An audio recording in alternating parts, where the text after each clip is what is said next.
On vit une situation des feux de forêt passablement exceptionnelle, pour ne pas dire catastrophique cette année. Je suis en compagnie de Kevin Cloutier. Alors, Kevin, on a réussi quand même à mettre un petit peu le doigt sur le bobo, là, la recette gagnante, si on veut, de ces feux.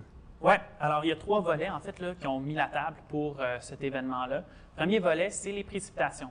Alors déjà en mai, on a un déficit de précipitations assez marqué, mais surtout à partir du 25 mai et jusqu'au 5 juin, à peu près aucune précipitation enregistrée là, pour la plupart des secteurs dans l'ouest, le sud, le centre.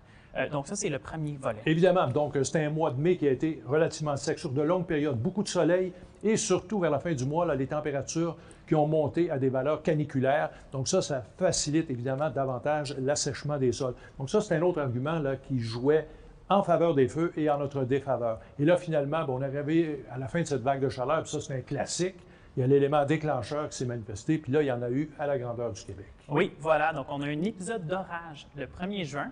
Vraiment beaucoup de cellules orageuses, mais avec pas beaucoup de précipitations, de très nombreux coups de foudre. Et par la suite, à partir du 2 juin, on l'a vu sur la satellite, le nombre de foyers d'incendie qui s'est multiplié, surtout là, sur l'ouest du Québec. Donc là, on l'a vraiment observé avec plus d'une centaine de feux là, qui ont pris naissance en raison de la foudre. Donc, regarde, hein, Kevin, la veille, le 31, j'ai 9 feux en activité au Québec. Dans la région de Sept-Îles, c'était déjà parti. Mais là, le lendemain, en après-midi, on était rendu à 65. Puis là, ça a doublé avant le début de la fin de semaine. Donc là, évidemment, ça a été l'explosion totale. Alors, évidemment, ça suscite toujours des interrogations, là, un tel phénomène, quand ça survient. Est-ce que c'est un phénomène isolé ou est-ce qu'on peut l'attacher ou le lier au changement climatique? Mais là, ce qui est particulier, c'est qu'évidemment, il y a beaucoup de régions qui ont été touchées en même temps, contrairement d'habitude où il y a un gros feu principal. Ça retient l'attention. La fumée aussi qui prend pas mal de place un peu partout au Québec. Donc, c'est ce qui distingue cet épisode.